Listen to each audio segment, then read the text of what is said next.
Hello friends. आज इस video में हम जानेंगे कि बॉडी से एक्स्ट्रा फैट्स हम कैसे कम कर सकते हैं।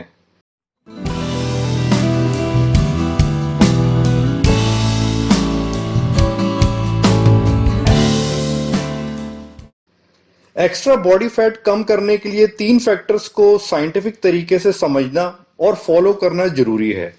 तो आइए हम फर्स्ट फैक्टर को समझते हैं। एक्स्ट्रा फैट्स कम करने के लिए पहला फैक्टर है workout, exercise and physical activity. Fat loss करने के लिए फिजिकली एक्टिव रहना जरूरी है। घर का और बाहर का काम करने के साथ अगर आप किसी प्रकार के वर्कआउट को भी अपने लाइफस्टाइल का हिस्सा बनाएंगे तो बहुत अच्छा रहेगा। यहां पर मैं वर्कआउट से रिलेटेड कुछ खास बातें आपको बताऊंगा। पहली तो ये कि वर्कआउट कितनी बार और कितनी देर का करना चाहिए। कई बार लोगों का कहना होता है कि उन्हें वर्कआउट करने का टाइम ही नहीं मिलता, घर से, ऑफिस से या पढ़ाई से फुर्सत ही नहीं मिलती। मैं आपसे एक सवाल पूछता हूं, क्या आप हफ्ते में 1 घंटा भी वर्कआउट को नहीं दे सकते? हफ्ते में एक दिन की छुट्टी तो हर ऑफिस और कॉलेज से मिल जाती है, आप उस दिन तो वर्कआउट कर ही सकते हैं। साथ ही कई ओकेजन्स पे भी हमें स्कूल, कॉलेज, ऑफिस से छुट्टी मिल जाती है, उस दिन भी वर्कआउट कर सकते हैं। तो सबसे पहले तो इस बात को अपने दिमाग से निकाल दीजिए कि वर्कआउट तो रोज करना होता है तभी उसका फायदा है। ऐसा नहीं है। ये बात आपके दिमाग में फिटनेस ट्रेनर्स ने डाली है, इसलिए या तो आप रोज रोज वर्कआउट करते हैं 6 महीने या 1 साल तक और फिर इसे बिल्कुल छोड़ देते हैं। तो अब से आप वर्कआउट के बारे में इस नए कंसेप्ट को फॉलो करें जो मैं आपको बताता हूं। वो है something is better than nothing, यानी कुछ करना कुछ ना करने से तो बेहतर है। तो दोस्तों, अब से आप इस बात को जानिए कि अगर आप वीक में 1 या 2 या 3 बार भी वर्कआउट कर सकते हैं तो जरूर करिए। इसके भी काफी फायदे हैं और इसे भी रेगुलरिटी ही कहते हैं। साथ ही अगर आप ज्यादा दिन वर्कआउट कर सकते हैं तो वो और भी अच्छा है, पर तब भी वीक में 1 या 2 दिन के रेस्ट डेज जरूर रखें। वर्कआउट के टाइम की बात करें तो ये 30 मिनट से लेकर 1.5 घंटे तक कुछ भी हो सकता है। शुरुआत में कम से शुरू करें और फिर धीरे धीरे बढ़ाएं। फिर वर्कआउट के बारे में दूसरी खास बात है कि वर्कआउट किस तरह का होना चाहिए।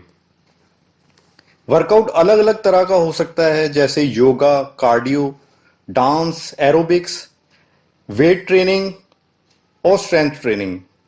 यहां पर यह देखा गया है कि ज्यादातर लोग, खास तौर से फीमेल्स, फैट लॉस के लिए कार्डियो, डांस या एरोबिक्स को अपनाती है। उन्हें थोड़ा बहुत फायदा होता है, पर जितनी मेहनत वो इन एक्सरसाइजेज में करती है उतना फायदा नहीं होता। वो सेटिस्फाइड नहीं रहती रिजल्ट से। इसका कारण यही है कि कार्डियो और एरोबिक्स फैट लॉस के लिए बेस्ट वर्कआउट नहीं है। क्यों नहीं है, ये भी समझ लेते हैं। कार्डियो बेस्ड वर्कआउट में सबसे ज्यादा एक्सरसाइज वास्तव में आपके हार्ट की होती है और थोड़ी बहुत लेग्स की, कंप्लीट बॉडी की नहीं।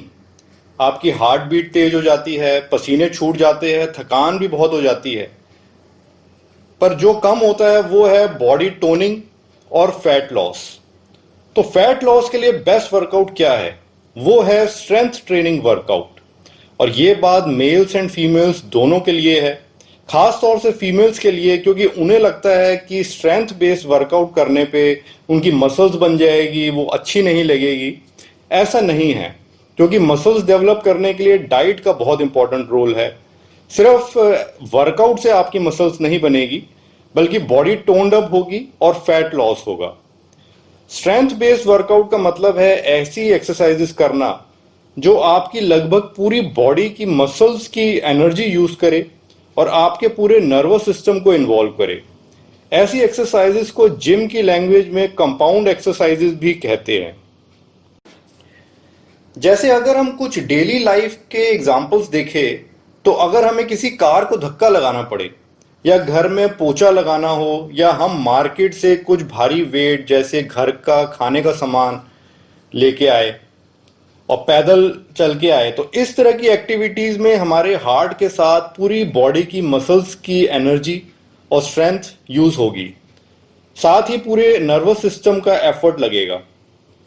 जिम की एक्सरसाइजेज में देखें तो ऐसी कुछ कंपाउंड एक्सरसाइजेज है deep squats, walking lunges, pull ups, push ups, dead lifts, burpees, barbell shoulder press, farmers walk etcetera.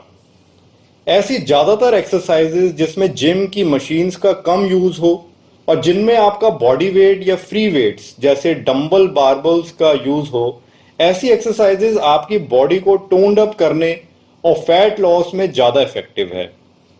Martial arts जैसे कि किक बॉक्सिंग का वर्कआउट करना, ये भी फैट लॉस में काफी इफेक्टिव है। साथ ही एक बात का ध्यान रखें कि स्ट्रेंथ ट्रेनिंग वर्कआउट से पहले वार्म अप जरूर करें।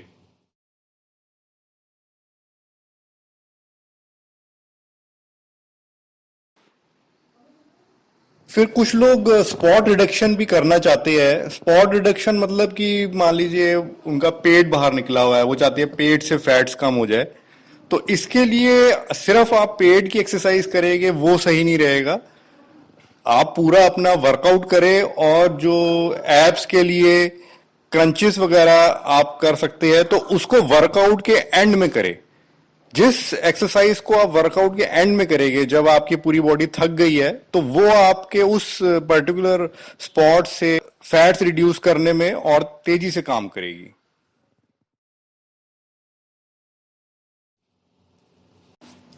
इस तरह की एक्टिविटीज का फायदा यह है कि वर्कआउट खत्म होने के बाद भी आपकी बॉडी की मसल्स को एनर्जी की जरूरत होगी, वो पूरे दिन ज्यादा एनर्जी यूज करेगी। और फिर अगर आप, अब मैं जो आपको सेकंड और थर्ड फैक्टर बताऊंगा, उन्हें साथ में फॉलो करेंगे तो फैट लॉस में ये तीनों कंबाइंड फैक्टर काफी इफेक्टिव साबित होंगे।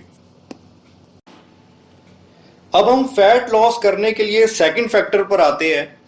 ये सेकंड फैक्टर है आपकी डाइट। जब आप अपनी फिजिकल एक्टिविटीज में स्ट्रेंथ ट्रेनिंग वर्कआउट को ऐड करेंगे तो एक ऑब्वियस बात है कि आपको भूख ज्यादा लगेगी।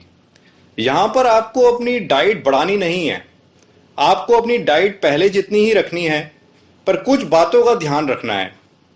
जैसे बॉडी में प्रॉपर मिनरल्स एंड विटामिन जाए, इसके लिए रोज फ्रेश फ्रूट जूस या वेजिटेबल जूस पीना है। साथ ही फ्रूट्स एंड वेजिटेबल्स अलग से खाए, अलग से कुछ न्यूट्रिशियस चीजें ले। आपको मार्केट से प्रोटीन सप्लीमेंट्स नहीं लेने, इसकी जगह आप स्प्राउटेड दाल, चना इत्यादि ले। साथ ही स्ट्रेंथ ट्रेनिंग एक्सरसाइजेस की थकान और भूख कंट्रोल करने के लिए आपको दो काम करने हैं। एक दो घंटों की नींद बढ़ानी है, चाहे दिन में 1 घंटे या 2 घंटे सो जाए, नहीं तो रात में थोड़ी एक्स्ट्रा नींद ले। फिर ओवर ईटिंग से बचने के लिए पानी और फ्रूट्स का सहारा ले।